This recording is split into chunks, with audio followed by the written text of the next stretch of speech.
Bonjour à toutes et à tous. Alors, notre nouvelle table ronde concerne le logement accessible et adapté. C'est un enjeu pour aujourd'hui, bien sûr, mais aussi pour demain. Et pour en parler, eh bien, j'ai avec moi Juliette Durafour. Bonjour Madame Durafour, vous êtes chef de projet du pôle de gérontologie et d'innovation Bourgogne-Franche-Comté. Également Monsieur Bernard Avon de l'APF France Handicap et administrateur du CCAS de Besançon. Isabelle Marquez, directrice générale de Loge GBM, et puis Monsieur Pascal Valadon, directeur de Solia. Et puis nous devions également avoir avec nous Monsieur Cédric Brunol du service Habitat Logement du Grand Besançon Métropole, qui a été bien sûr excusé pour des raisons de santé, et on espère qu'il s'en remettra vite. Allez, on attaque. Madame Durafour, c'est pour vous les premières questions. Allez, chopez un micro et on est parti. Ça marche, c'est bon, ça marche. Alors, peut-être une première question pour présenter le pôle de gérontologie et d'innovation Bourgogne-Franche-Comté. De quoi s'agit-il? Quel est son rôle?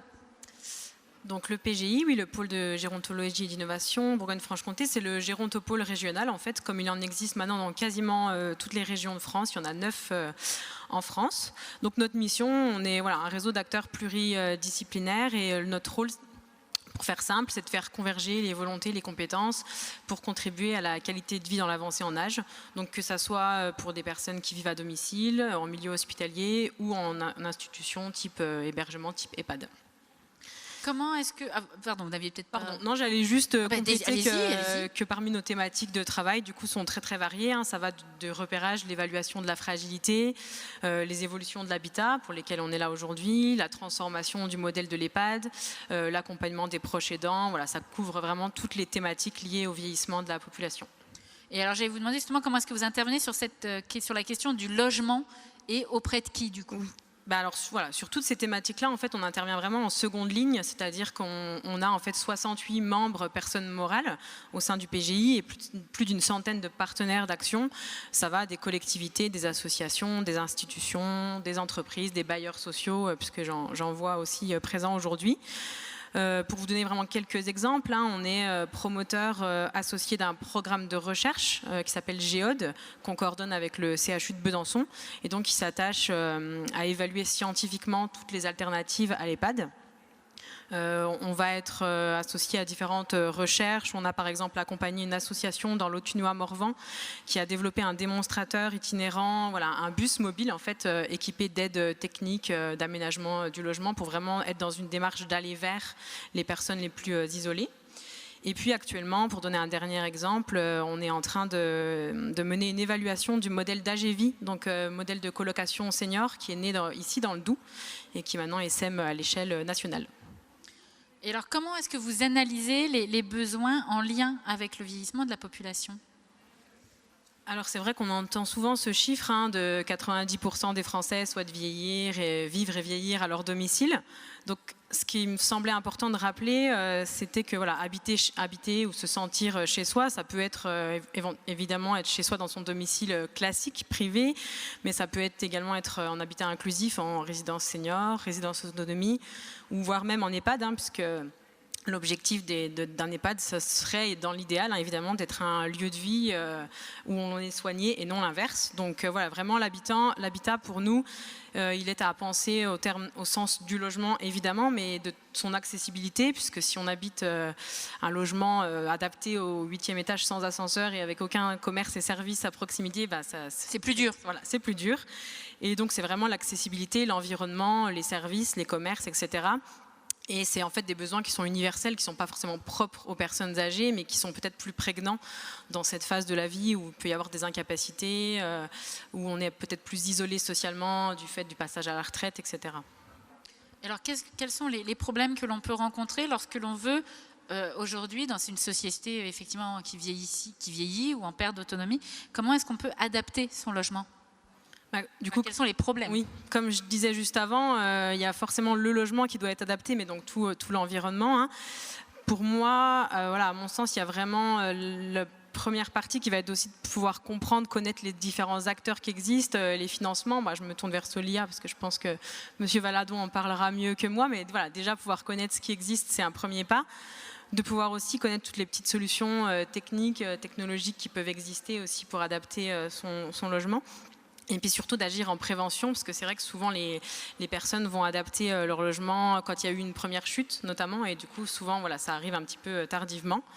Mais voilà, c'est vrai qu'actuellement il y a beaucoup de choses qui quand même se passent. La ministre Brigitte Bourguignon a lancé il y a maintenant 2 semaines un grand plan national de prévention des chutes. On a parlé notamment d'une nouvelle aide, MaPrimeAdapt'. Donc voilà, je pense qu'il y aura aussi des choses qui vont bouger dans cette logique d'aller vers et de faire connaître ce qui existe.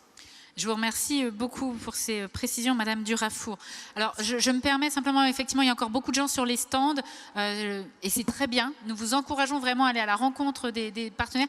Simplement, si vous pouviez juste chuchoter un tout petit peu au fond, s'il vous plaît, pour que l'on puisse au mieux entendre nos intervenants.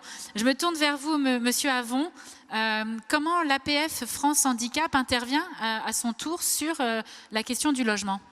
Disons que nous, c'est la recherche de logements accessibles et on s'aperçoit que toutes les lois qui sont sorties, jusqu'à présent, la loi de 2005 donnait tous les logements accessibles. On s'est retrouvé avec la loi Elan. Alors, une loi Elan, moi je pensais qu'on allait aller de l'avant. Eh bien non, c'est le contraire. On ne met que 20% de logements accessibles concernant les personnes en situation de handicap. Donc, il faut savoir qu'actuellement, sur 10 personnes handicapées, vous en avez 6 qui sont en recherche de logement. Donc de 20, on passe pratiquement à 60% d'une population qui ne trouve pas de logement. Et je veux dire que la problématique, c'est que tout compte fait, on regarde l'adaptabilité, parce que les gens confondent accessible, adaptable et adapté. Et ce sont 3 mots qui sont totalement différents, parce qu'un appartement peut être recensé adapté, la personne s'en va, mais elle va pas convenir, l'appartement ne conviendra pas à une personne qui va arriver derrière.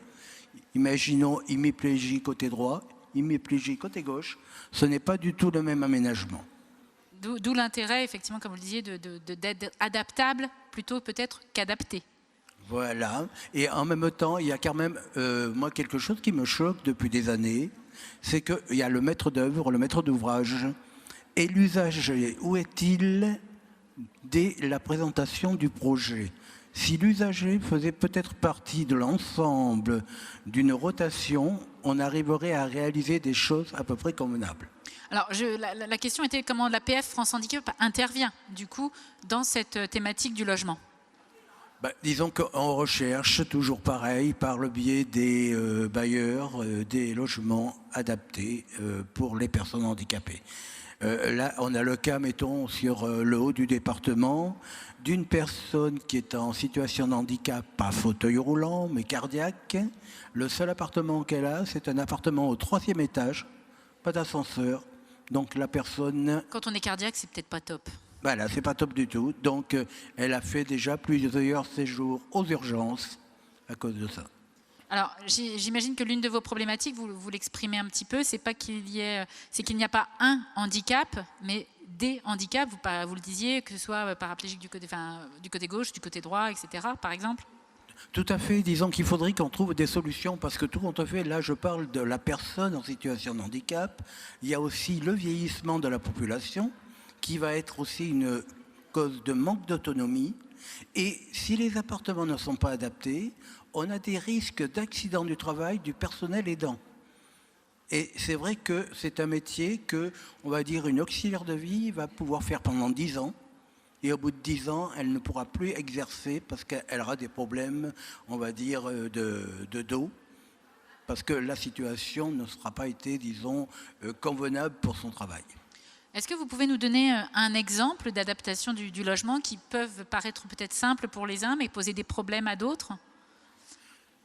Simplement, quand on vous parle d'un WC avec accès au droit de la cuvette de 0,80 m par 1,30 m, vous prenez un fauteuil manuel, c'est sa dimension. Un fauteuil électrique, c'est plus grand.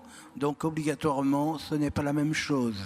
Les portes d'appartement, c'est des portes de 83.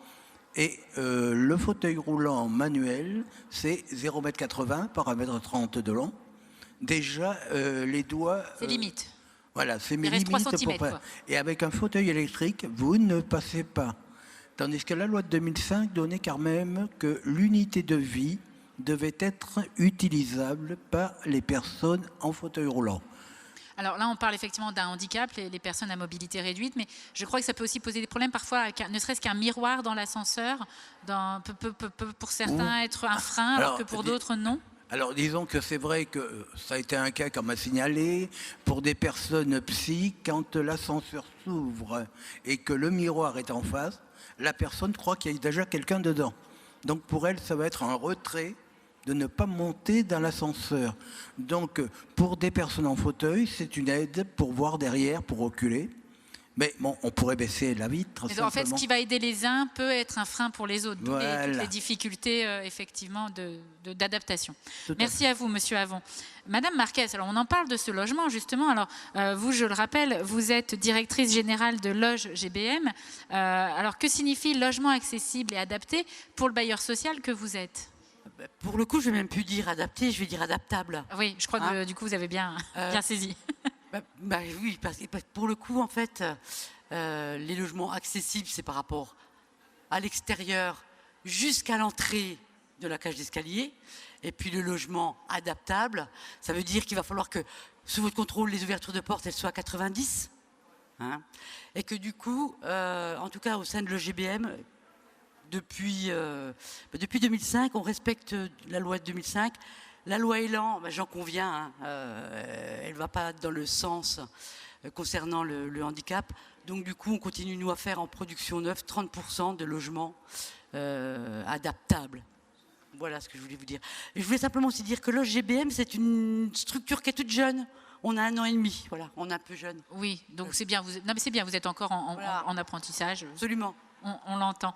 Alors justement, quels sont, vous le disiez, la loi Elan, on en a parlé, la loi de 2005, on en a parlé, qui impose un pourcentage du parc immobilier, donc 40%, désormais 20%, et vous êtes du coup à 30%. On a 30% sur les constructions neuves. Ok. Et est-ce que vous mettez en place d'autres actions pour justement adapter ou rendre adaptables les logements?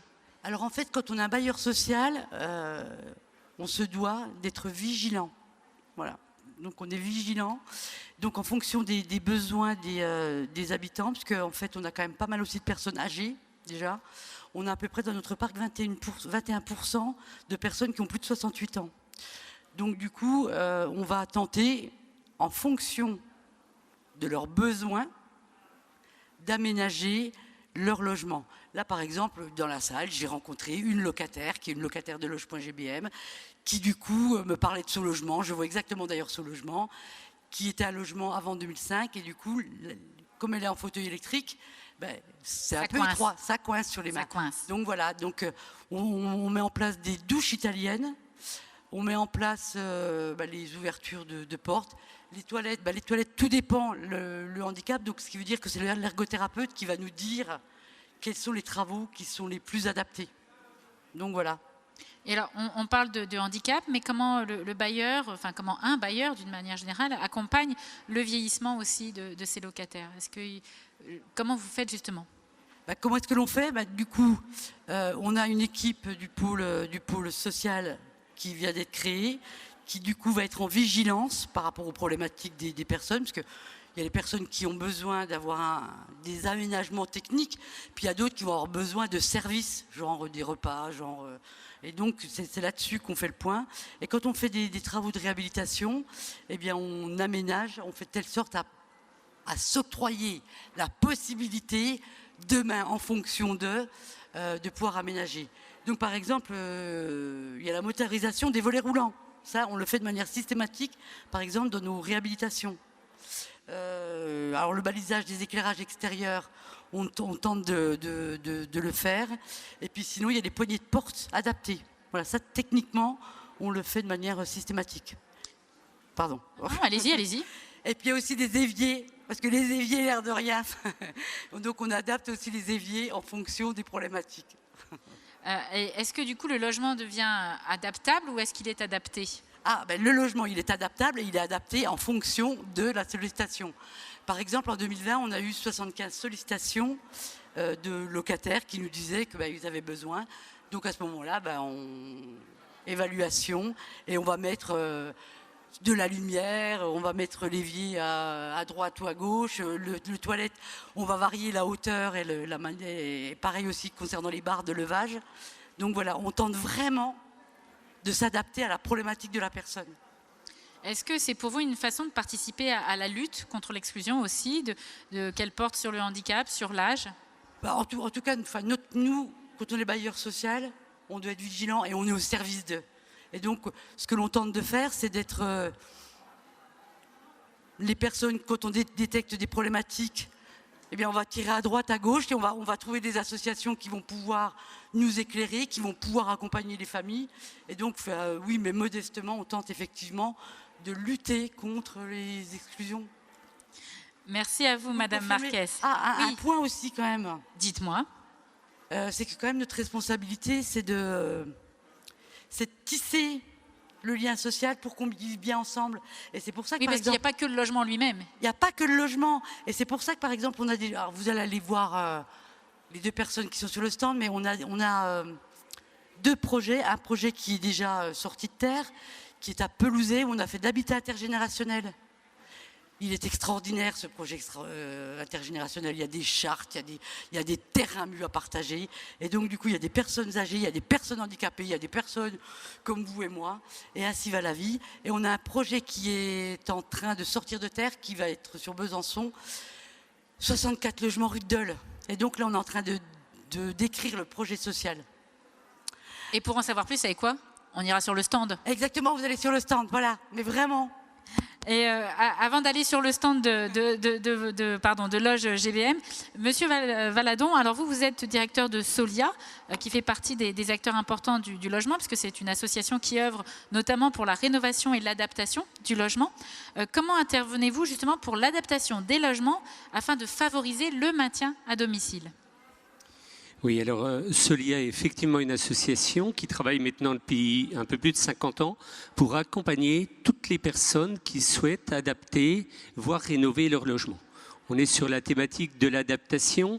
On travaille aujourd'hui aussi bien pour l'adaptation des logements de personnes âgées, mais également pour tout ce qui est adaptation de logements pour les personnes handicapées. Alors, les modes d'intervention, c'est assez simple. Les personnes nous sollicitent, soit en passant par les départements, par la maison départementale des personnes handicapées, soit par les associations qui œuvrent dans ce domaine. Et à partir de là, nous rencontrons là. Nous allons faire des visites sur place et nous voyons avec les personnes quels sont leurs besoins en termes d'adaptation. Ce besoin, on le définit. Il peut être défini par un ergothérapeute s'il y a eu intervention d'ergothérapeute. Et on voit techniquement avec la personne comment adapter son logement. Qu'est-ce qui peut être fait quand la personne est en appartement, quand la personne est sur une maison, une grande maison, s'il y a besoin d'adapter la salle de bain, s'il y a besoin d'adapter l'accessibilité à la maison, aux étages. Et ça, on le fait lors d'une visite sur place. C'est mieux, effectivement, pour se rendre compte. Quels sont les freins que vous rencontrez dans votre action? Alors, si vous aimez, sur les préconisations techniques que l'on peut faire, derrière, on a un coût de réalisation des travaux. Alors, le frein essentiel, il est très souvent financier. Donc, notre métier aujourd'hui consiste à accompagner les propriétaires à rechercher l'ensemble des financements auxquels ils ont droit pour faire leurs travaux de rénovation.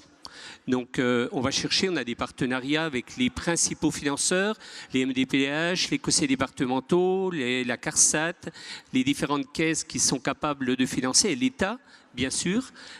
Une des difficultés aujourd'hui reste encore le reste à charge, c'est-à-dire qui peut s'élever, on le disait tout à l'heure, jusqu'à 40%. Jusqu'à 40% sur le volet des adaptations de logement. Ce que l'on peut dire, et en particulier sur ce département, c'est que de nombreux financeurs peuvent être mobilisés et on peut apporter de véritables solutions avec des aides qui vont parfois jusqu'à 100% des coûts des travaux. Et ça, c'est notre métier. Il y a des solutions pour adapter les logements sur ce département. J'allais vous demander comment vous levez ces freins? C'est grâce à ces subventions, j'imagine?